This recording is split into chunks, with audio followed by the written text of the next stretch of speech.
We all seek two things when cooking the perfect steak: our preferred doneness for the ultimate waterfall of juice, and of course the best possible crust. But there was always something I wanted more for a perfect bite. I craved crackling crispiness. And today I hope to find the missing puzzle to make the world's crispiest steak. So let's begin. For this experiment, I chose 3 New York strip. I want you to notice that they are choice grade, they are 1.5 inches thick, and perfect for today's experiment. And since we have 3 steaks, I'm going to be doing it 3 different ways. For seasoning, I'm going to keep it real simple. A good amount of salt followed by freshly ground black pepper and garlic powder. Another important thing to keep in mind is to make sure that you cook it to the right doneness. If you love medium rare like me, be sure to use a wireless thermometer. It will help you do the job well. I'll definitely be using this for my control steak, which will be completely cooked on the grill. However, I plan to make steaks super crispy, and the first thing I wanted to try is this rice paper. You can find this in any Asian supermarket. Usually it's done for spring rolls, but there's something really special that you can do with this, and that is when it comes in contact with hot fat, it becomes a crackle,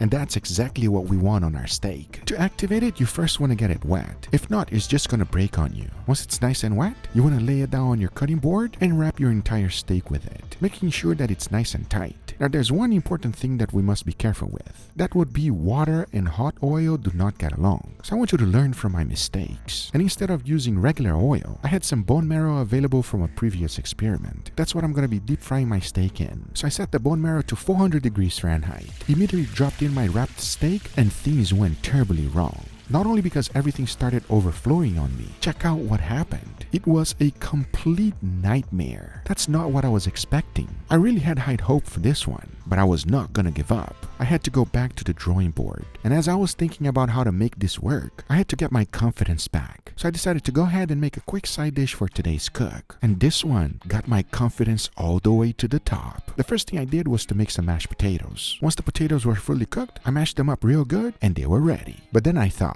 I don't want to serve mashed potatoes by themselves. So the next best thing is going to be this lomo saltado, which is a wonderful Peruvian dish. You can use any type of beef you like, but usually it's done with filet mignon. So I went ahead and got some. Then I chopped them up in small little cubes, about 1.5 inches thick each. Once they were ready, I threw them into a bowl, followed by salt, black pepper, sliced garlic, some cumin, MSG, and soy sauce. Mixed that up real good to make sure I got them all seasoned up perfectly. Then outside I went to fry them up.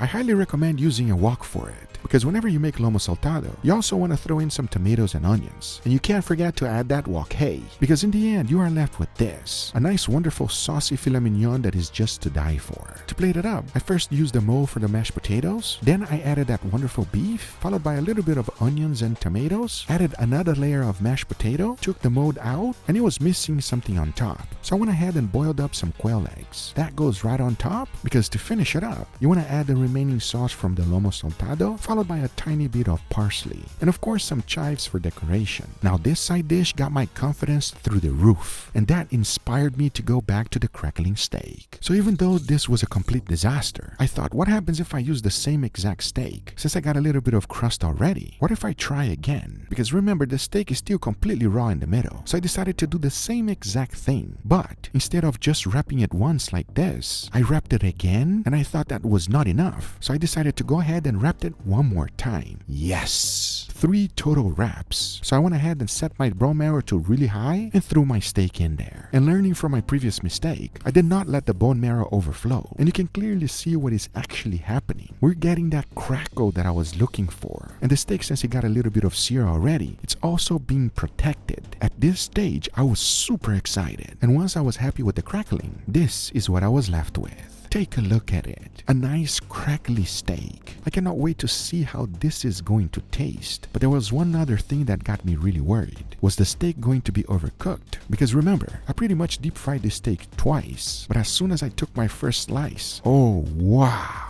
This thing is a waterfall of juice. This is one of the reasons I love to experiment. You never really know what's gonna happen unless you try it. I have a feeling that this is gonna be one of the most delicious steaks I've ever tried in my life. But I wasn't done yet, because I want to try another method, and this one might be even more insane, because I wanted to use Vietnamese noodles, to be specific, rice noodles. So for this one, I went ahead and grabbed a bowl with water, but then I added some sesame oil, followed by some soy sauce. Mixed that up real good, and it was now ready to rehydrate the noodles. This does not take that long. We're talking about anywhere between 3 to 5 minutes. So now that they are wet and ready to be stretched, I went ahead and wrapped my entire meat with it. I know exactly what you're thinking. This just looks insane. I have no idea if this is gonna work or not, because our previous steak was just perfect. I also have high hopes for this one, and I cannot wait to find out which one is going to be best. As now I say, it is enough talking, and it is time to go ahead and finish these steaks, so let's do it.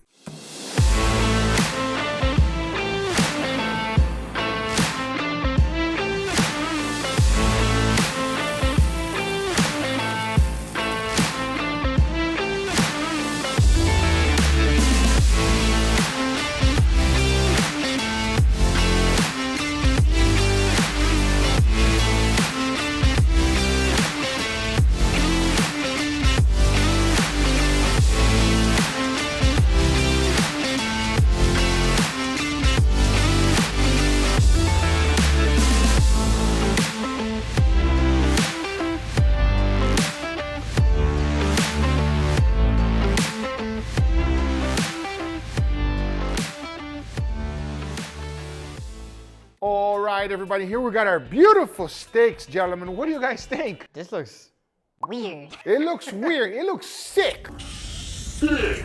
That's what I gotta say. What do you think, Leo? You don't want to talk.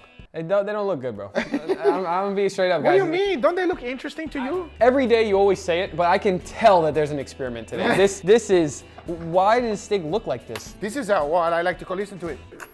It looks like burnt plastic. Wow, very true. That is really what it looks like. It sounds like plastic too, like the... It's crackling. Listen to it. Damn. That's actually a really good... Ah! Is that the point of this experiment? The crust? 100%. It is all about the crust. So, enough talking. Let's give it a go. We start right here. Go, dig in. Cheers, everybody. Cheers. I'm gonna really savor this beefy charcoal deliciousness because I have no idea what's in store for us today. So, can you tell exactly what that was? Guga steak. It's a control, man. That's a control steak, everybody. Cooked on charcoal, exactly the way we like it. Nice and juicy with a hint of smoke, everybody. That's what you need on your steak. Let's go to this one here, okay? Because it's falling apart quite a bit. So dig in.